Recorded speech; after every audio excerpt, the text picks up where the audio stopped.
نوح علیہ السلام کا ایک بیٹا سام تھا۔ عرب اور بنی اسرائیل اسی کی طرف منسوب ہیں۔ اسی سام کے پوتوں سے ہود علیہ السلام پیدا ہوئے۔ ان کا نسب نامہ اس طرح ہے: ہود بن عبداللہ بن رباح بن جارود بن عامر بن اوس بن ارم بن سام بن نوح۔ ہود علیہ السلام کی قوم کو قوم عاد اور قوم ارم بھی کہا جاتا ہے، کیونکہ عاد اور ارم ہود علیہ السلام کے اجداد تھے۔ قوم ہود احقاف نامی ایک بستی میں آباد تھی، اور یہ بستی عمان اور حضرہ موت کے درمیان ریت کے ٹیلوں والے علاقے میں تھی۔ عربی میں احقاف ریت کے ٹیلوں کو کہتے ہیں۔ یہ علاقہ سمندر کے کنارے واقع تھا اور شہر کے نام سے پکارا جاتا تھا۔ قرآن مجید میں سورۃ الاحقاف آیت 21 میں اللہ تعالیٰ نے انہیں ان کی بستی کی طرف منسوب کرتے ہوئے مخاطب کیا ہے۔ اور عاد کے بھائی کو یاد کرو جبکہ اس نے اپنی قوم کو احقاف میں ڈرایا۔ قوم عاد کے لوگ اپنی رہائش کے لیے خیمے پسند کرتے تھے۔ ان کے خیمے بہت مضبوط اور پختہ ہوتے تھے۔ یہ لوگ ان کو بڑی مہارت سے بناتے تھے، پھر ان پر فخر کرتے تھے۔ اللہ تعالیٰ سورۃ الفجر آیات 6 تا 8 میں فرماتے ہیں: کیا آپ نے نہیں دیکھا کہ آپ کے رب نے عاد کے ساتھ کیا کیا، جو نسل ارم سے تھے، ستونوں والے تھے، جن کے مانند کوئی قوم دنیا کے ممالک میں پیدا نہیں کی گئی۔ اللہ تعالیٰ نے ان کی کاریگری اور فن کی ایک مثال دی ہے کہ وہ ایسے خیموں میں آباد تھے جن کے ستون بہت مضبوط تھے، طاقتور تھے۔ ان لوگوں نے شہروں اور بستیوں کو ایسی کاریگری سے بنایا کہ ان کے متعلق عجیب و غریب روایات مشہور ہو گئیں۔ یہ نرم زمین میں خیمے بناتے تھے، اس کے ساتھ پہاڑوں میں محل بھی بناتے تھے۔ حالانکہ رہائش کے لیے زمین پر خیمے موجود تھے، گویا بیکار دولت اور وقت برباد کرتے، پھر اس پر فخر کرتے۔ شہروں میں جو راستے اور سڑکیں تھیں وہ بہت چوڑی تھیں۔ ان جیسے طویل اور قوی لوگ بعد میں پیدا نہیں ہوئے۔ کاریگری اور فنکاری میں یہ لوگ اس مقام تک پہنچے کہ پھر کوئی نہ پہنچ سکا۔ یہ لوگ عرب تھے اور عربی میں بات چیت کرتے تھے۔ ہود علیہ السلام بھی عربی تھے۔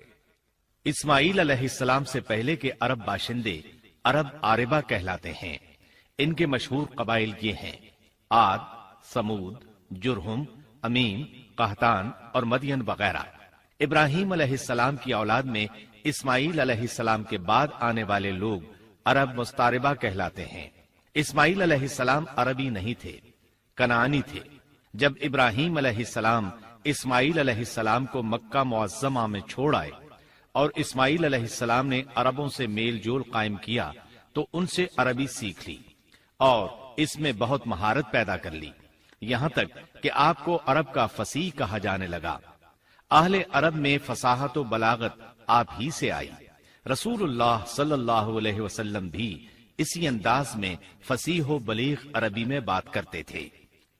طوفان نوح کے بعد جب دوبارہ لوگوں کو پیدا کیا گیا تو وہ ایک مرتبہ پھر ان بستیوں میں رہنے کے لیے چلے گئے جہاں نوح علیہ السلام رہا کرتے تھے۔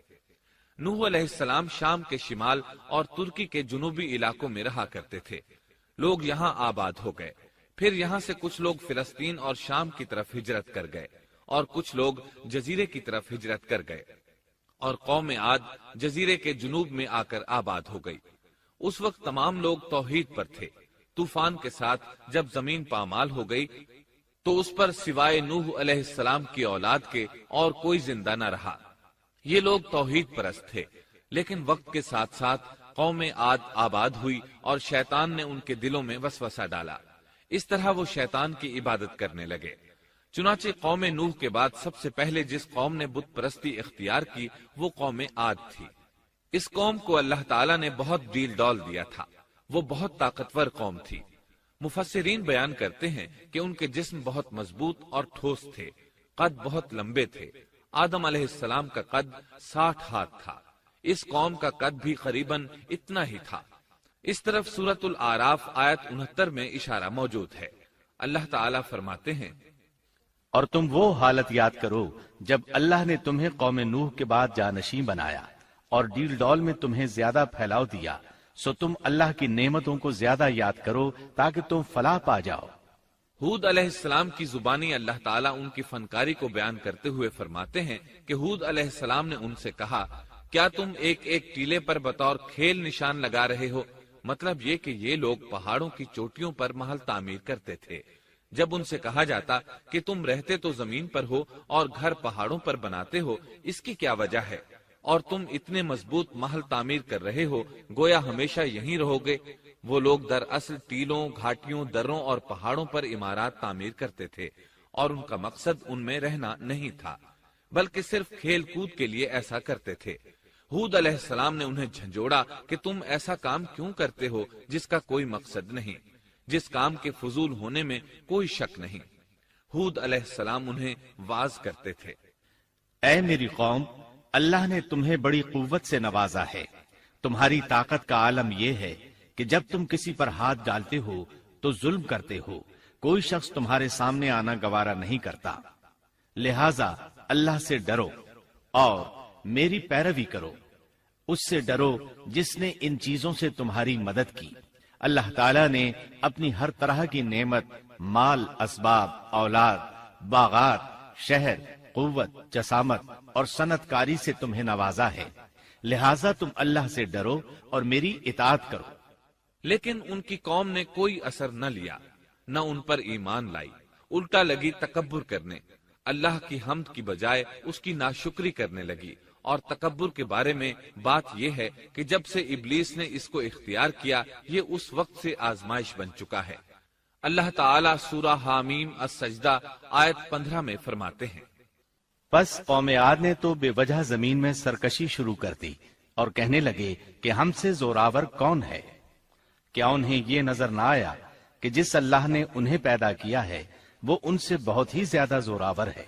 جب یہ لوگ اپنی سرکشی اور کفر میں حد سے بڑھ گئے، تب اللہ تعالیٰ نے ہود علیہ السلام کو ان کی طرف بھیجا۔ انہوں نے انہیں اللہ کی طرف بلایا اور کہا، اے میری قوم، اللہ کی عبادت کرو، اس کے سوا تمہارا کوئی معبود نہیں۔ کیا تم ڈرتے نہیں؟ قوم کے کافر سردار کہنے لگے، ہم تو دیکھتے ہیں کہ تو نری بے وقوفی میں ہے، ہمارے خیال میں تو جھوٹا ہے۔ اس پر ہود علیہ السلام نے فرمایا، میری قوم، میں بے وقوف نہیں، میں تو تمام جہانوں کے پروردگار کی طرف سے بھیجا گیا ہوں، تمہیں اپنے رب کے پیغامات پہنچا رہا ہوں، اور ہوں بھی تمہارا دلی خیر خواہ اور امانت دار۔ کیا تم اس بات سے تعجب کرتے ہو کہ تم میں سے ایک شخص کی معرفت، اللہ کا ذکر تم تک پہنچا کہ وہ تمہیں خبردار کر دے؟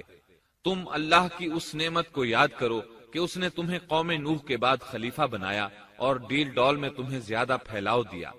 تم اللہ کے احسانات کو یاد کرو تاکہ فلاح اور نجات پا جاؤ۔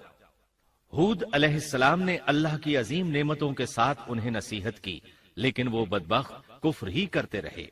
آخر انہیں جھنجھوڑنے کے لیے انہوں نے فرمایا، اے میری قوم، اللہ ہی کی عبادت کرو، اس کے سوا تمہارا کوئی معبود نہیں۔ تم تو صرف بہتان بازی کر رہے ہو، یعنی جن بتوں کی تم پوجا کر رہے ہو ان کی پوجا تم نے خود گھڑی ہے۔ اللہ تعالیٰ نے تو اس کے متعلق کوئی دلیل نازل نہیں فرمائی۔ میری قوم کے لوگوں، میں تم سے اس دعوت و تبلیغ کی کوئی اجرت نہیں مانگتا، میرا اجر اس کے ذمے ہے جس نے مجھے پیدا کیا ہے، تو کیا تم پھر بھی عقل سے کام نہیں لیتے؟ اے میری قوم کے لوگوں، اپنے رب سے گزشتہ گناہوں کی معافی طلب کرو، آئندہ گناہوں سے توبہ کرو، تاکہ وہ برسنے والے بادل تم پر بھیج دے اور تمہیں طاقت میں اور بڑھا دے، تاکہ تم گناہگار ہونے کے باوجود روگردانی نہ کرو۔ ہود علیہ السلام مسلسل انہیں دعوت دیتے رہے، لیکن وہ ظالم قوم نوح کی طرح ان کا مذاق اڑانے لگی اور کہنے لگی، ہمارے خیال میں تو بے وقوف ہے، اور شاید تو ہمارے کسی معبود کے بڑے جھپٹے میں آ گیا ہے، تو ہمارے بتوں کو برا کہتا ہے، اس لیے ان میں سے کسی کی مار تم پر پڑی ہے، اسی لیے تو ذہنی مریض بن گیا ہے۔ وہ ظالم لوگ چونکہ آخرت پر ایمان نہیں رکھتے تھے اور دنیا میں خوشحالی کی زندگی بسر کر رہے تھے اور تھے بھی اپنی قوم کے سردار، اس لیے اپنے ماتحتوں سے کہنے لگے، یہ تو تم جیسا ہی انسان ہے، وہی کچھ کھاتا ہے جو تم کھاتے ہو اور پیتا بھی وہی کچھ ہے جو تم پیتے ہو۔ اب اگر تم نے اپنے جیسے انسان کی اطاعت قبول کر لی تو سخت خسارے میں رہو گے۔ کیا یہ تمہیں اس بات سے دھمکاتا ہے کہ جب تم مر کر خاک اور ہڈیاں بن جاؤ گے تو پھر زندہ کیے جاؤ گے؟ ہرگز نہیں، یہ بات امکان سے باہر ہے جس کا وعدہ تم سے کیا جاتا ہے۔ یہ زندگی تو صرف دنیا کی ہے، ہم مرتے جیتے رہتے ہیں، ہم پھر نہیں اٹھائے جائیں گے۔ یہ تو وہ شخص ہے جس نے اللہ پر جھوٹ باندھا ہے۔ ہم اس پر یقین کرنے والے نہیں۔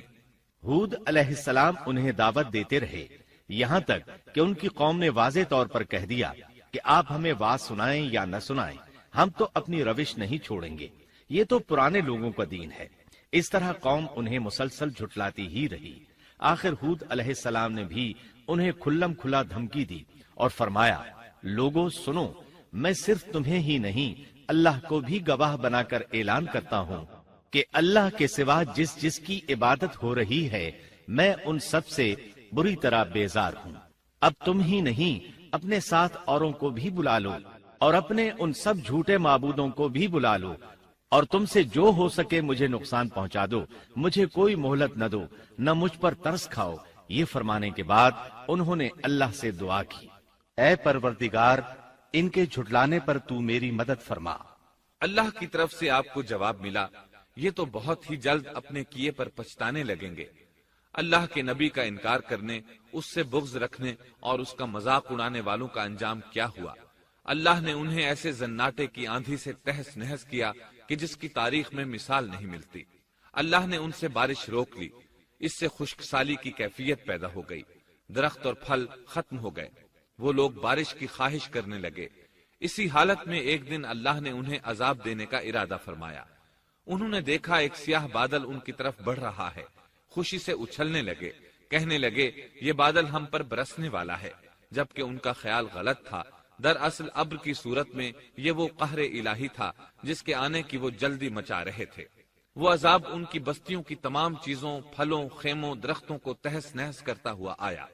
اسے اللہ کا یہی حکم تھا۔ آندھی اس قدر زبردست تھی کہ پہاڑوں پر ان کے تعمیر کردہ محلوں تک کو اڑا لے گئی۔ مجرموں کا یہی بدلہ ہے۔ اللہ تعالیٰ سورۃ الزاریات آیت 41 اور 42 میں فرماتے ہیں، اسی طرح عادیوں میں بھی ہماری طرف سے تنبیہ ہے، جبکہ ہم نے ان پر خیر و برکت سے خالی آندھی بھیجی، وہ جس چیز پر گرتی تھی اسے بوسیدہ ہڈی کی طرح چورا چورا کر دیتی تھی۔ اس آندھی نے ہر چیز کو فنا کر کے رکھ دیا۔ اللہ تعالیٰ ان کی تباہی ایک جگہ ان الفاظ میں بیان کرتے ہیں، قوم عاد نے بھی جھٹلایا، پس کیسا ہوا میرا عذاب اور میری ڈرانے والی باتیں۔ ہم نے ان پر تیز و تند مسلسل چلنے والی ہوا ایک لگاتار منحوس دن میں بھیج دی، جو لوگوں کو اٹھا اٹھا کر دے پٹکتی تھی، گویا کہ وہ جڑ سے کٹے ہوئے کھجور کے تنے ہیں۔ پس کیسی رہی میری سزا اور میرا ڈرانا۔ یقیناً ہم نے قرآن کو نصیحت کے لیے آسان کر دیا ہے، پس کیا ہے کوئی نصیحت پکڑنے والا؟ ایک تیسرے مقام پر اللہ نے ان کی ذلت اور رسوائی کا ذکر یوں کیا ہے، قوم عاد بے حد تند اور تیز ہوا سے غارت کر دی گئی۔ وہ ہوا ان پر برابر لگاتار 7 رات اور 8 دن تک اللہ کے حکم سے چلتی رہی۔ آپ وہاں ہوتے تو دیکھتے کہ وہاں لوگ یوں چاروں شانوں چٹ گرے پڑے ہیں جیسے وہ کھجوروں کے کھوکھلے تنے ہوں۔ کیا ان میں سے کوئی بھی آپ کو باقی نظر آ رہا ہے؟ ہود علیہ السلام کو اللہ تعالیٰ نے اپنی رحمت سے نجات دی، باقی تمام جگہوں پر تباہی تھی، لیکن جس جگہ ہود علیہ السلام اور ان کے ساتھی تھے اس طرف یہ ہوا پھٹکی بھی نہیں۔ کہا جاتا ہے کہ ایک باڑ تھی جس میں ہود علیہ السلام، حیوانات، چوپائے اور ان پر ایمان لانے والے تھے، اور آندھی نے ہر چیز کو فنا کر ڈالا۔ اللہ تعالیٰ سورہ آراف آیت 72 میں فرماتے ہیں، غرض ہم نے انہیں اور ان کے ساتھیوں کو اپنی رحمت سے بچا لیا اور ان لوگوں کی جڑ کاٹ دی جنہوں نے ہماری آیتوں کو جھٹلایا تھا اور وہ ایمان لانے والے نہ تھے۔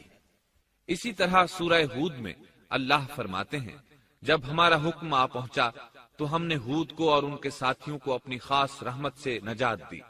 ہم نے ان سب کو سخت عذاب سے صاف بچا لیا۔ یہ تھے قوم عاد کے لوگ جنہوں نے اپنے رب کی آیتوں کا انکار کیا اور اس کے رسولوں کی نافرمانی کی، اور ہر ایک سرکش نافرمان کے حکم کو مانا۔ دنیا میں بھی ان پر لعنت لگا دی گئی اور قیامت کے دن بھی۔ دیکھ لو، قوم عاد نے اپنے رب سے کفر کیا، ہود کی قوم عاد پر لعنت ہو۔ اس طرح قوم عاد تباہ ہو گئی۔ ان کے بعد مومنوں نے ان کے باقی بچ جانے والے مکانات پر قبضہ کر لیا اور وہاں رہنے لگے۔ پھر ہود علیہ السلام نے حضرہ موت میں وفات پائی۔